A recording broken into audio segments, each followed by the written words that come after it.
First time that we've had British boots on a French beach. Sam says, quite. All they seem to do is pick them up at the halfway point and bring them to the UK, a glorified human trafficking taxi service. I mean, it is. I wonder whether or not the human traffickers should actually be given some kind of discount, really, because they only bring them 3/4 of the way and the British Border Force does the rest. Another Ian says, so we've double Ian'd, says, correct, it's a complete farce, border farce, and utterly disgraceful that the borders are not correctly enforced. You can argue that we don't really have any borders, do we? Anyway, right, OK, we're moving on, people. This is a big one, this. It's a hot debate. According to the Fire Brigades Union, firefighters earning approximately £32,000 a year have been turning to food banks over the past few months. This comes after the union rejected a 5% pay offer from the government in which they branded it disgusting. Well, Tory MP Brendan Clark-Smith commented on this tweet, saying, I respect the profession, but £32,244 and using a food bank? Never heard such a ridiculous thing in my life. Well, with me to discuss this and debate it, I am very pleased to say, is the man himself, MP Brendan Clark-Smith and fireman and trade unionist Paul Embry. Sparks will fly, people. Sparks will fly. Brendan, why did you say what you said? People might say you're a bit out of touch. Do you really think that 32 and a bit grand you shouldn't be using a food bank? Well, I think a lot of people are finding it very difficult at the moment with the cost of living, and we understand that, and we get that, of course. But what I'd also say is £32,000, that is not a bad salary. That's more than I earned during a lot of my teaching career. The median salary is about £25,000 in Bassetlaw, where I am, because it's well above the national average and so on. Of course, it's a lot more than a lot of staff in Parliament are paid as well. So whilst I'm sure that people want a decent wage, and I'm sure that every penny does count, I think we need to put it in context a bit. And really, nobody on 32,000 should be using food banks. Now, what I would say is there will be individual cases. People who've suffered domestic abuse, people who have had one-off costs or tragedies or various other things. And I think you have to treat them on their individual merits. But generally, a person on £32,000 a year, Patrick, should not be using a food bank. Yeah, Paul, I'll bring you in now. Fireman and trade unionist Paul Embry. Firefighters might be good at putting out fires, but they're no good at managing their own finances, apparently. Well, it's simply not true, and I think many firefighters would find it insulting, that suggestion. Look, the fact is, when you look at the average firefighter, after tax, national insurance, their occupational pension scheme contributions, they're taking home something like around £1,800 a month. Now, half of that immediately, roughly, on average, is wiped out through mortgage or rent payments. You've then got to factor in energy bills, which, as we know, are increasing sharply at the moment. You've then got to talk about food bills, which for the average family are something like £300 or £400 a month. You then talk about the standard monthly bills, such as water rates and council tax. You then talk about childcare. I don't know if Brendan's being serious when he says that firefighters should comfortably be able to get along on this salary, and it strikes me that perhaps he hasn't grasped just how serious this cost of living crisis is for people. People are really struggling to make ends meet, and of course it's true that there are some people on a lower wage than firefighters. Some people are having it even tougher, but does that mean that firefighters themselves are not having it tough? Of course it doesn't, and the Tory MPs who are making this sort of case have got to get in the real world. Brendan, you've got to get in the real world. Yeah, you could point to people who are earning less, and you could look at pensioners, for example. And I'm not interested in a race to the bottom and saying I can live on less money than you can and so on. I suppose we are assuming that is the sole breadwinner, and there's not another adult in the household. But then there's been government support. My wife and I, we've used things like 30 hours free childcare and tax-free childcare. Things like the energy bills, the £400 for that, extra if you need it, and so on. So there is that support that's there. But I think what we also have to bear in mind, for most of the country, this is a decent income. But now if you look on Twitter, and of course this caused quite a Twitter storm earlier, one word kept coming up quite often, and that word was London. And I think you have to look at London as a completely different case entirely. So cost of living crisis, yes, for many, but I think you also have a cost of London crisis, and that actually predates Ukraine, predates COVID. You could go back to saying that, Boris Johnson, I think in his first 5 years as London mayor, had double the number of affordable homes that Khan did. They're looking at this ultra low emissions zone now that's going to target people with old bangers and so on who can't afford a brand new electric Tesla. You can look at Labour and boroughs like Lambeth charging extra council tax to what used to be conservative ones like Westminster. So I think we have to look at London in isolation, but £32,000 I think is a good salary. I'd like a lot of my constituents to be earning that sort of salary. But for those who can't, then yes, it's great we have food banks and volunteers to help out.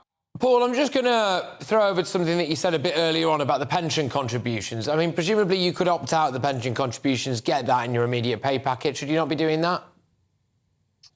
Well, I mean, of course you could opt out of, having a pension scheme, being part of the pension scheme. But I don't think even the government would recommend that people opt out of their occupational pensions. This government, it's arguably one of the correct things it's done, is to argue that people should secure their own futures financially. So, I certainly don't want to see pensioner firefighters in destitution or poverty because they haven't entered into the pension scheme. That brings its own problems financially for the country in years to come. But look, Brendan says he doesn't want a race to the bottom, but every argument he made, more or less, was the race to the bottom. He's essentially saying, look, there are some people worse off than firefighters, including his constituents. So what are firefighters complaining about? Well, unquestionably, there are some people worse off, and it's right and proper that those people get decent wage increases as well. Because, look, the facts speak for themselves. Workers in this country, including firefighters, are in the grip of the tightest wage squeeze since Napoleonic times. They are being asked once again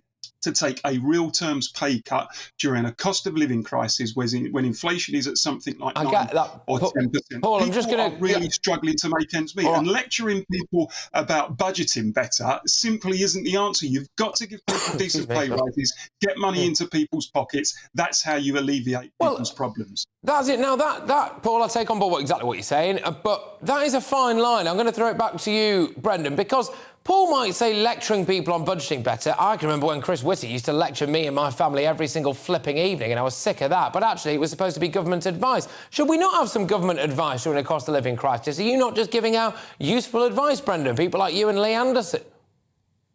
Well, yeah, we've just done that with energy, about turning thermostats down and all sorts of things. But as I said before, Patrick, and a lot of my constituents would be delighted to earn £32,000 a year. That is an aspiration for a lot of people. And I think with food banks, I think it is completely wrong to trivialise food banks every time there's a wage negotiation there. And I would challenge the FBU to actually show me these people, certainly outside London, who are using food banks on £32,000 a year. Where are they? Now, Brendan, to be fair, you raise an interesting point, and this is an uncomfortable issue. And Paul, I do have to put this to you, OK? We do hear a lot about these things just branded around.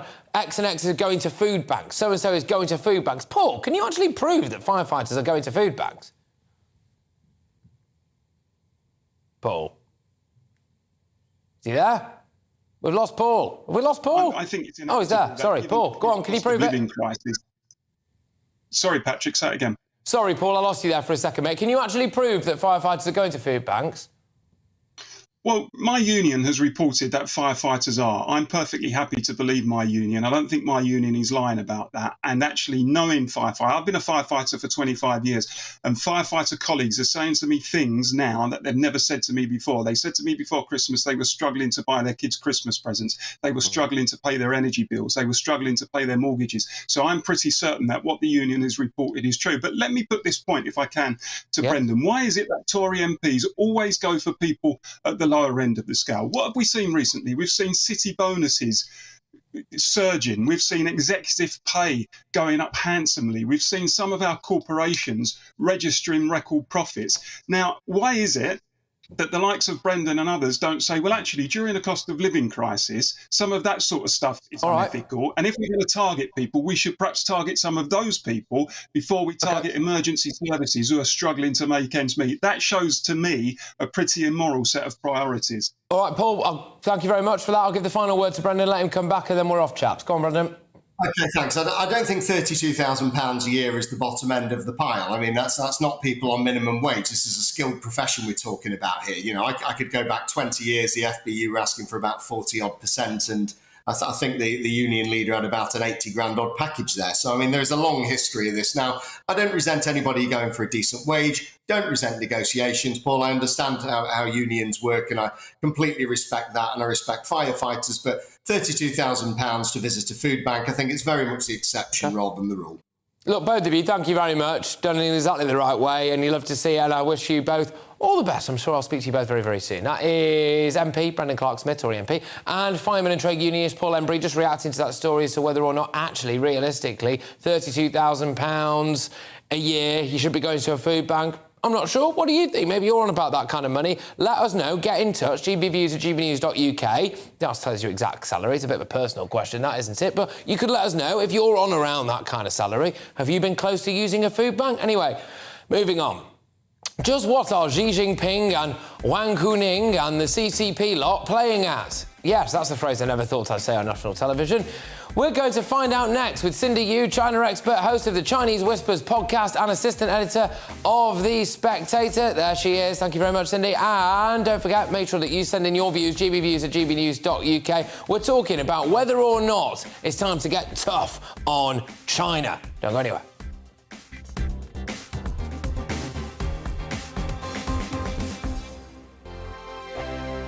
We are GB News, and we'd like to say thank you to each and every one of you for bringing us your conversations, for helping our great nation find its voice. We are here for you on radio, television, and online, across England, Scotland, Wales, and Northern Ireland. It's not the BBC, you actually get your facts right. We are proud to be GB News, the People's Channel, Britain's news channel. Hi there, it's Stephen and Anne. At breakfast from 6 a.m, you'll always be caught up with everything you need to know, the latest headlines, opinions and debates. We'll bring you the good news and the bad, but most of all, we're here for you. Remember, send in your views and let us know what you would like us to talk about. That's because we're your news channel. And every morning at 6 a.m, it's breakfast on GB News.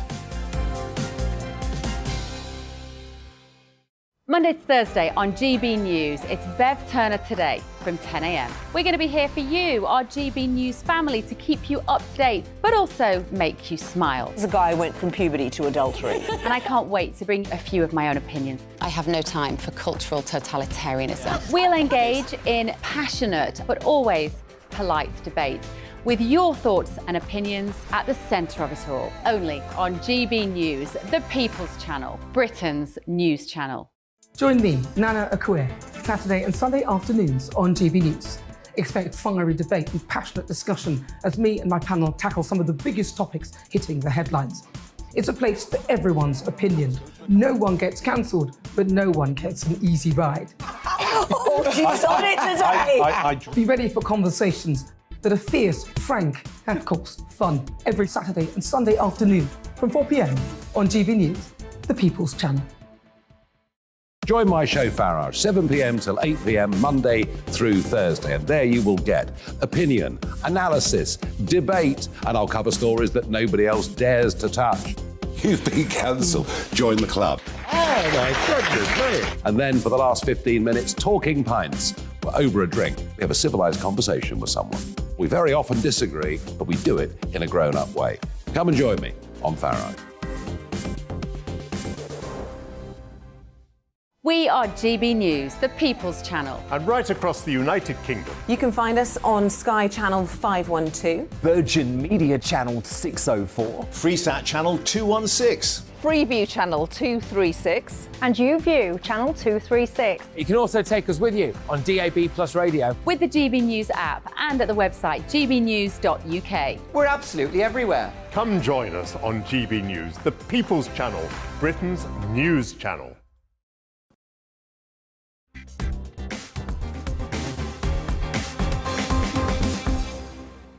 Right, let's rattle through it, people. Under pressure from protests, the kind of which have not been seen in China since 1989, and with their economy beginning to falter under the corona restrictions, Beijing headsheds finally relented on their zero COVID policy on December the 7th. The result, after 2 years of extreme restrictions, has been, rather predictably, an explosion in COVID cases. But, yet again, what's a problem in China can become a problem over here. An explosion that, of course, has frightened several Western countries, including the UK, into introducing entry restrictions for the first time. Here to discuss the situation in China and the Western reaction to it is China expert and host of The Spectator's excellent Chinese Whispers podcast. It's Cindy Yu. Cindy, thank you very, very much. Now, China has spoken about essentially retaliations if we dare to restrict Chinese people from coming into the UK. What do they mean?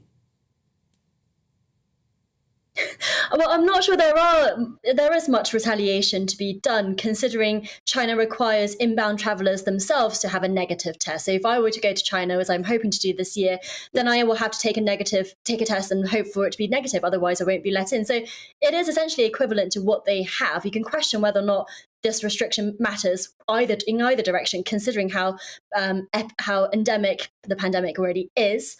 But at the same time, it is essentially equivalent. I guess the only thing that they could do more that other countries have done is to isolate positive cases. So there's talk of that in Italy, for example, and that would be a kind of retaliation. But other than that, as I say, negative tests are required to enter China right now. Do you think at the moment we're hearing increasing whispers of restrictions, of mask wearing, of all of this stuff as shock horror winter comes and people get the sniffles, OK? Do you think China actually provides the best example of why a full throttle zero COVID policy just doesn't work? Well, it's really hard to say. I think under the Delta variant, where it was much less infectious and much more serious to get it, it actually did make sense. And we saw that in the first 2 years of the pandemic, where China did manage to keep cases down. You might not believe its official numbers, but what we're seeing now is that it can't hide a massive wave when a massive wave comes, because people like me, other journalists, have contacts, have family, have friends in China. So anecdotally, we know something's happening. But that didn't happen in the first 2 years. So zero COVID did work at the time. Omicron changed everything, in my opinion. This much more infectious, but ultimately more mild variant of the disease. And over the last year, we've seen various attempts to keep that under wraps. Shanghai lockdown being one of the fiercest lockdowns. And that just didn't work for this kind of variant. So, but at the same time, I'm not sure that this kind of system of opening up the timeline that we're talking about, where within a month you go from zero COVID to completely opening up, is also working either. Now, we are seeing pictures of the Wuhan Institute of Virology there, where, in my opinion, and it is just my opinion, I think the coronavirus first started. They weren't particularly proactive in telling people exactly about it then. Cindy, I think people have a concern, don't they, that if a new variant was detected in China now and it was more deadly, they probably wouldn't tell the world about it and might let it spread.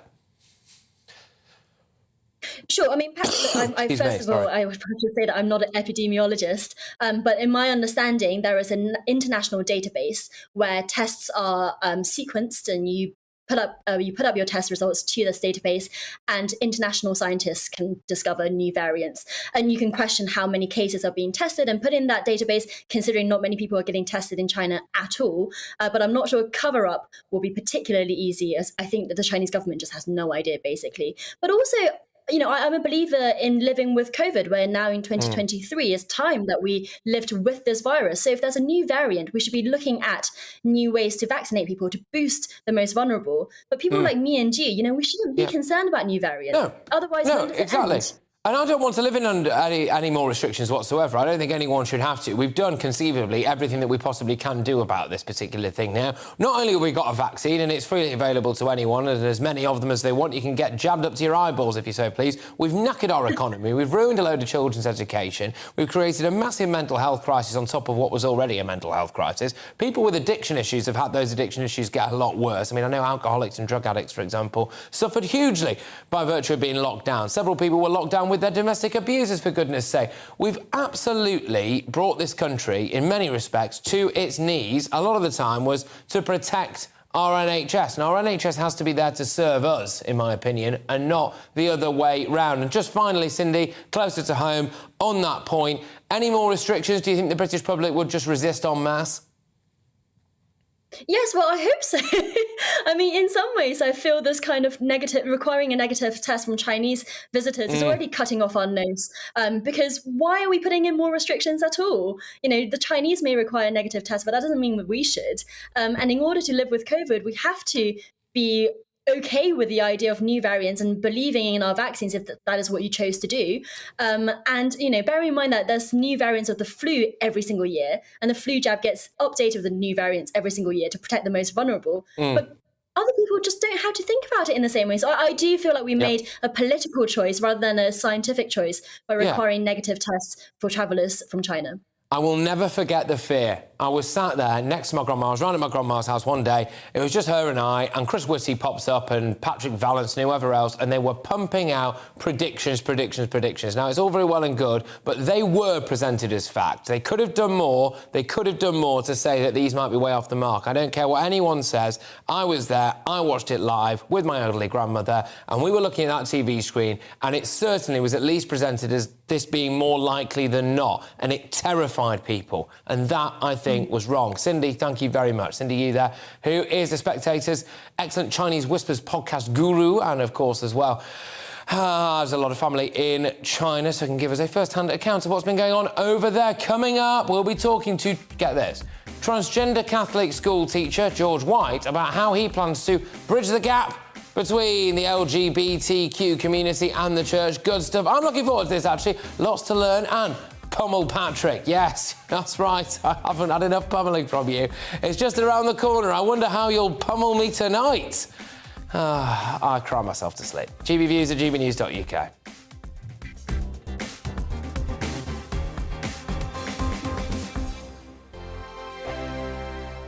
Monday to Thursday nights on GB News. At 6, it's Dubes & Co. 7 o'clock, Farage. At 8, join Mark Steyn. And at 9, Dan Wootton Tonight, followed by Headliners. On TV, radio and online. This is GB News. Here on GB News Live, we'll be keeping you in the picture, finding out what's happening across the country and finding out why it matters to you. We'll have the facts fast with our team of reporters and specialist correspondents. Wherever it's happening, we'll be there from 12 noon on TV, radio and online. GB News, the People's Channel, Britain's news channel. Hello, I'm Michelle Dewberry, and you can join me every weekday 6 till 7 on Dubes & Kerr. Me and my panel will get stuck right into the day's events, and I can tell you, in fact, I can warn you, expect some robust debates, some strong opinions and perspectives from both sides of the fence. It's about you at home as well. I love to read out all of your comments, or at least as many as I can. So join me, Michelle Dewberry, Monday to Friday, 6 till 7 on Dubes & Kerr. We are GB News, the People's Channel. Why not take us home with you by visiting the GB News shop at gbnews.store. You'll find all the official merchandise, a really good present actually for yourself, your friends or your family. We ship across the UK mainland at no extra cost. GB News, the People's Channel. I'm Mark White. As GB News Home and Security Editor, I cover those key issues that are so important to you. Our authorities, our communities doing all they can to combat violent crime. With the public services under unbearable strain, why are we still failing to control our borders? Defence, the first priority of any government, has been continually hollowed out. Can we trust our politicians to protect the armed forces? Join me, Mark White, on GB News.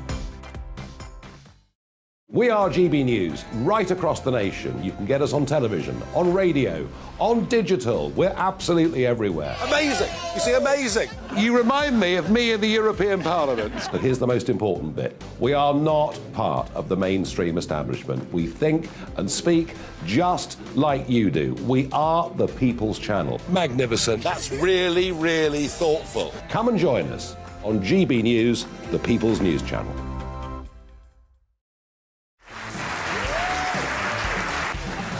My name is Andrew Doyle. Join me every Sunday evening at 7 p.m. for Free Speech Nation. This is a show where we address current affairs and news stories of the week with the help of two wonderful comedian panellists. I brought in comics because I want to give it a lighter edge, and also they work for less. See you there.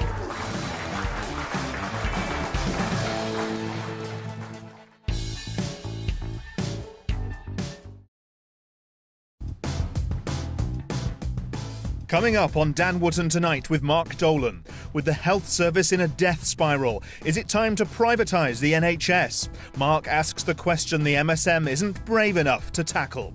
Plus, there's opinion galore from comedy legend and free speech activist Graham Linehan, former Mumford & Sons musician Winston Marshall, and Fleet Street icon Kelvin Mackenzie. That's Dan Wootton Tonight with Mark Dolan, 9 p.m. to 11 p.m. on GB News.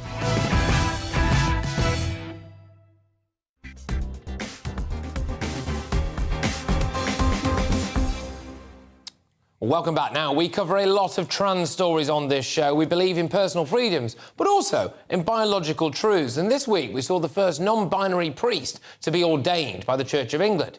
We've noticed it's becoming a bit of a theme, the LGBT community and religion butting heads with each other. Remember when a Cambridge dean insinuated that Jesus might have been transgender? Or a recent exclusive where we interviewed a father who discovered that a C of E school was showing his 8-year-old child transgender educational books. If you don't remember, take a look at the video that they were being shown. Hello everyone. My name is Nana Cece. JJ is neither a boy nor a girl. When you were born, you couldn't tell people who you were or how you felt. They looked at you and made a guess. Maybe they got it right. Maybe they got it wrong. What a baby's body looks like when they're born can be a clue to what the baby's gender will be, but not always. I know you think I'm a boy, but really, I feel like a girl. Oops! Ruthie was a girl all along. They just didn't know it at first. OK.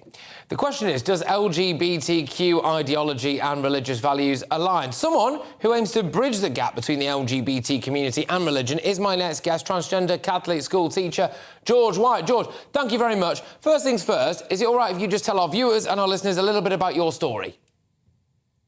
Sure. Hi, my name is George. I am a transgender man, so I was born female. I now identify as male. I take testosterone. I've had chest surgery. I'm legally recognised as female still, but my name has been changed to Mr. George White. I became Catholic at the age of 16 at my secondary school, where I now teach, and I started the process of transitioning about 4 years ago. Well, thank you very much for outlining all of that. Before I just talk a little bit about bridging the gap between religion and transgenderism, etc., I'm keen to get your views on why you think, or if you think, that children should be taught about transgenderism. Do you not think it might be a bit confusing?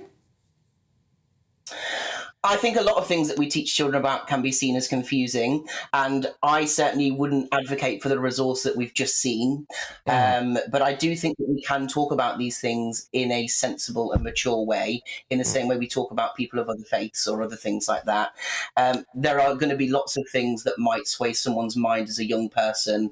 That could be for a lengthy period of time. It could be for the rest of their life. It may just be a phase. But as educators, that's not our job to decide. Yeah, and I think that's a really fascinating point of view, actually, to have, and I think one that a lot of people will agree with, because there is a concern, especially when we've looked at some of the stuff that's been going on up in Scotland, for example, about whether or not decisions that are made by children, and they are children, at a particular moment in time during a very confusing period of their lives can go on to have permanent consequences that some of them may go on to regret. And do you think that maybe quite a few people will go on to regret? I know obviously you don't, of course, but do you think some people might? There is always a chance that people might. The numbers are exceptionally low of people that detransition, I think is the word that's used. There is some misunderstanding of the way in which the system works. So I've been on an NHS waiting list since November 2017. I had my first appointment in February 2022. That would have meant that I wouldn't have had access to surgery or hormones had I not had the funds to do that. So people are not being thrown into life-changing decisions immediately, and I still think there needs to be a service for people to explore their feelings of gender identity, whether they might be short-term or long-term. Is something for them to discuss in that process. I think some people have a concern, don't they, as to whether or not their child is actively demonstrating or thinking a certain way, in which case that's, you could argue, natural, right? Or whether or not that thought is being planted into the child's head by someone who may or may not be qualified in order to put that there. But just more specifically in terms of yourself and where you're at as well, my understanding is you want to try to bridge a gap between LGBT and the church. Just talk to me about that, because some people would be saying that there's not really any need to bridge a gap. Okay, sure. I think things are changing, and I think that the gap is getting smaller. But I work in a school where I work with people that might be religious, that might be LGBT, but often feel that those things perhaps can't go together. And one of the ways in which the media often kind of presents these things is to say that you can only be one or the other. And for someone like me, being trans and being Catholic are two very, very important facets of my identity. What we have seen is a change in the Catholic Church within the papacy of Pope Francis, really, that there's an acknowledgement of LGBT people and what they are going through. Church teaching hasn't changed, and that's not the intention of what I'm trying to do either. But what I do feel is that we must listen to the other. If we're going to love our neighbour... I'm just sorry to interrupt. It's just we are a bit pressed for time, and I want to ask you one more question, if that's all right, because I understand you obviously transitioned from being female into male, and there's a lot of hoo-ha at the moment about people going the other way around, and potentially that being either more intrusive to things like elite-level women's sport, right, or just maybe public safety and changing rooms, etc. Can I ask how you feel about that? And I know we're a bit pressed for time, it's a massive question, but how do you feel about that? Do you think that people transitioning from manhood into womanhood frankly might pose a bit more of a threat? I can understand what people are saying, and I think that there's a very deeper issue of what we're assuming trans women are doing because they have lived as men. I think what we need to be looking at is what are men doing. The Equality Act and the changes to the gender recognition reform do not change the fact that a man could still enter a woman's bathroom in accordance with the Equality Act, or in accordance, if a man chooses to identify as female, that person can go into a women's bathroom. That is a problem with men, not with trans women. Most of the time we can see that. OK, look, George, thank you very much. I've enjoyed this discussion. I'm sorry we're a bit pressed for time, because I could talk to you all evening, actually, and would find it fascinating. George White there, who is transgender Catholic school teacher, looking to bridge the gap between religion and the LGBTQ plus community. What do you make of that, ladies and gentlemen? There's rather a lot to unpack there, isn't there? Right, I think very quickly, it's time to give me a right good pummelling. There you go. Have you had your eyebrows done? They look beautiful. No. I've not, actually. That's from Sharon, thank you very much. But Sharon, if you want to do my eyebrows, you can, I suppose. Janine says, here we go. Who's your favourite GB News presenter other than Mark Steyn? Who's on over there at the minute? Who's on? Mark Dolan. on, Christie's! Mark Dolan's my favourite GB News presenter other than myself and Mr Mark Steyn. And yes, OK, here he is, bring him on. Oh, my favourite GB News, what a coincidence. Mark, what's on the show? No pressure at all. Well, listen, you've always been my favourite, Patrick. Could facing down the unions be Rishi Sunak's Thatcher moment? Could it be his Falklands moment? Also, is the vegan diet a con? And in my big opinion monologue, the government want us to wear these again. My reaction in a couple of minutes. I know what's coming. There we are. Well, the wonderful Mark Dolan will be here covering for Dan Wootton this evening. There we go. Make sure you stay tuned. As the great Mark Steyn says, by the way, Mark's on the mend. I want to just inform you all of all this. I know a load of you asked. Mark Steyn is getting better. He'll be back soon. It's been an honour and a privilege to fill in for him. I'll be back again tomorrow night, by the way. But yes, don't worry, he'll be back soon. As Mark Steyn says, make sure you wonderful people stay safe, stay free. Hello again, it's Aidan McGivern here from the Met Office. The rain that we've seen through the day continues overnight, but for many it turns drier into Wednesday, although it stays windy. And that wind bringing very mild air for the time of year, a southwesterly fetch, tightly packed isobars, all this warmth coming towards the UK, even for northern Scotland, where it has been cold during the last couple of days. Temperatures are rising here now, and some outbreaks of rain are spreading north as well. The rain heaviest and most persistent across central parts of Scotland, combined with snowmelt, could cause some issues, and wet for parts of Wales. That could also cause issues overnight. But the rain eases, it pushes away. Many places turning drier by the end of the night, but it stays windy and it stays very mild. 12 Celsius in the south, 5 to 8 across Scotland and Northern Ireland. Into the start of Wednesday, rain clears from the southeast quick enough, but it lingers across northeast Scotland for a time through the morning. Otherwise, it's showers for many. More persistent rain, mostly confined to southern Scotland, northwest England, but brighter and drier weather compared with Tuesday at least for most. And it is mild, 14 Celsius in the south, 8 to 10 Celsius in the northern half of the UK. Some damp weather around the southwest towards the end of the afternoon. That will continue for parts of Cornwall into the evening and overnight. Cloudier skies towards the southwest and some cloud elsewhere, but generally speaking, the clearest air will be in the east and the north, and that's where the lowest temperatures will be as we start off Thursday. But it's not going to be a cold start to the day, only slightly less mild compared with Wednesday morning. It's going to be bright in the east and the north first thing, a touch of frost for northern Scotland, but for the rest of the UK, cloudier skies, and that cloud spreads across all areas by the afternoon. Some light outbreaks of rain and drizzle for England and Wales, more persistent rain expected